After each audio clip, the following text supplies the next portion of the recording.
नमस्कार। आज हम बात करेंगे डेवलपमेंट थ्योरीज़ के बारे में। उनमें एक थ्योरी आती है सिगमंड फ्राइड की, जिनको आप कहते हो साइकोमोटर या साइको एनालिटिकल थ्योरी। जिस सिद्धांत के अंतर्गत मनोविश्लेषणात्मक में आप किसी मनुष्य के मन के बारे में वो अध्ययन करते हैं और उसके बारे में, मन का यहाँ अर्थ होता है माइंड, माइंड के बारे में अध्ययन करते हैं और उसके बारे में बताते हैं।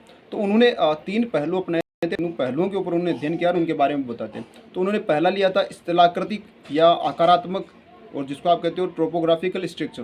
फिर उन्होंने एक दूसरा लिया था गत्यात्मक या सृजनात्मक डायनेमिक और स्ट्रक्चरल स्ट्रक्चर।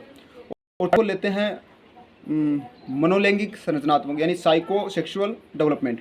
अब पहला जो आता है अपना स्थलाकृतिक डेवलपमेंट, उसके अंतर्गत वो 3 तरह की मन की अवस्थाएं बताते हैं, जिनमें एक अपना चेतन मन होता है जिसको आप कहते हो कॉन्शियस माइंड।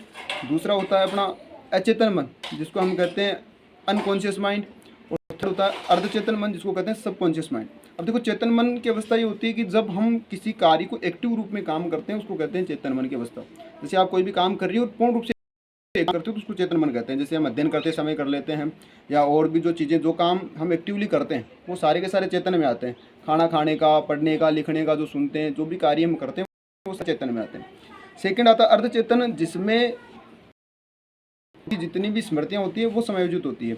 यानी आपके पास्ट में जो दुख दर्द थे, जो पीड़ाएँ थी, या किसी ने पहले इस समय से पहले कुछ कहा था और वो दिमाग में रह गया और फिर वो बातें वापस उभर करके आती है, वो सारी चीज़ें होती हैं अचेतन मन में।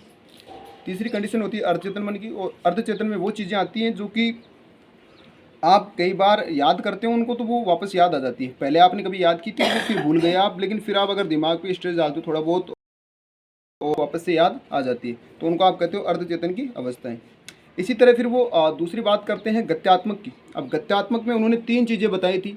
तो 3 चीज़ों में एक तो थी ईड जिसको आप कहते हो इदम, दूसरी थी उनकी ईगो जिसको हम कहते हैं अहम, और थर्ड थी सुपर ईगो जिसको कहते हैं परम अहम। अब इदम क्या होता है कि एक ये क्वालिटी जन्मजात होती है किसी बच्चे में, अहम की भावना की। एक बच्चा जो होता है जन्मजात, उसमें इच्छाएं होती है कि वो अपने आप को पहले रखता है, यानी अहम की भावना उसके अंतर्गत होती है। इदम की भावना होती है वो अपने आप को पहले रखता है। जैसे किसी बच्चे को कभी कुछ खाने का मन किया और उसने किसी के हाथ में कुछ देखा तो वो उन चीज़ों को पहले ही वो छीन करके खाने की कोशिश करता है, लेने की कोशिश करता है। उसको ये परवाह नहीं होती कि बाकी लोग क्या सोचेंगे, वो मेरे बारे में क्या कहेंगे, इन चीज़ों की उसको परवाह नहीं होती है। तो जन्म से लगभग 2 वर्ष तक की जो अवस्थाएं होती हैं वो इदम में आती है। लगभग जन्म से 1.5 वर्ष तक समथिंग की ये अवस्था होती है। तब उस बच्चे को ये पता नहीं होता कि क्या गलत है या क्या सही है, तो वो छीन करके लोग खाता है और अपने आप को पहले रखता है। जन्मजात जो क्वालिटी होती है वो इदम में आती है। फिर सेकेंड हम पढ़ते हैं ईगो। अब ईगो की भावना कब विकसित होती है कि जब व्यक्ति समझदार हो जाता है और वो अपने आप में समायोजन करने लगता है, प्रत्येक चीज़ों को समझने लगता है।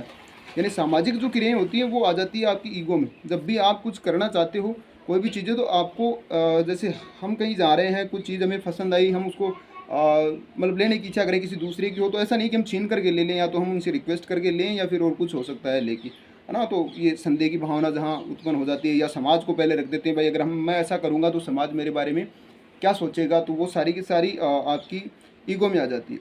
फिर सुपर ईगो जो होती है परम अहम, ये वो होती है जब आप प्रत्येक चीज़ को अपने स्तर पे रखते हो, और फिर आप उनको, चाहे समाज क्या सोचता है ये फ़र्क नहीं पड़ता, आप उनको सही या गलत के मायने में रख करके उनके बारे में अध्ययन करते हो और फिर आगे लागू करते हो। उसको कहते हैं सुपर ईगो। भाई आप जैसे इसका वैसे साइकोलॉजी में सिगमंड फ्रॉइड ने कहा कि एंजिल इन ए मैन, यानी एक मानव में देवत्व भाव आ जाता है, उसको कहते हैं सुपर ईगो। भाई आप एक मानवीय तरह के व्यवहार करते हो, आप अपनी बातों को पहले रखते हो। ऐसा नहीं जैसे कभी कभार ये पूछा भी गया है कि अगर कोई व्यक्ति जैसे अपराध करता है और अपराधी क्रियाओं में संलग्न रहता है, वो अपने आप को पहले रखता है। तो ये चीज़ें तो इदम की आती है, वही परम अहम में आ गया। वो उन चीज़ों को परम अहम में रख के उन चीज़ों को प्रस्तुत कर रहा है, इसका मतलब तो वो अपराधी गतिविधियाँ कर रहा है, गलत कर रहा है, नैतिक कार्य कर रहा है, तो वो इदम में आती है ना, वो उसका अहम भाव होता है, उस में आ जाती है। तो वहाँ जा कर के वो शायद गलत करता है। और ईगो में क्या होता है कि आप कभी कहीं जा रहे थे और आपने जैसे कहीं रास्ते में आप गए, रास्ते में कुछ आपको मिल गया, जैसे कोई किसी का पर्स गिर गया, वो मिला आपको। आप या तो पहले उठाओगे नहीं, या उठाने की कोशिश करोगे तो आगे पीछे देखोगे, भाई कोई देख तो नहीं रहा है। और अगर आपने उठा भी लिया तो आप ये चाहोगे कि हम जो दूसरा व्यक्ति उसको, जिसका भी है, उसका अगर उसमें एड्रेस वगैरह कुछ है तो उसको वापस लौटा दे। तो उसमें वो भाव आता है कि ईगो का, भाई उसको देना है, देना, सामाजिक क्रियाओं में भाव ही आता है। और अगर इदम का भाव होता है तो वो उसको ले लेगा, जैसे बच्चा होगा तो वो लेगा, तो वो कहेगा मेरा है, मैं दूंगा नहीं, वो अपने पास रखेगा। तो ऐसी चीज़ें उसमें आ जाती है। तो उन्होंने ये गत्यात्मक के अंतर्गत 3 चीज़ें बताई। फिर उनका कहना था कि किसी भी व्यक्ति में 2 होती हैं और जिनमें एक जिजीविषा होती है, यानी किसी व्यक्ति में जीने की इच्छा, और एक मुमूर्षा, मृत्यु की इच्छा।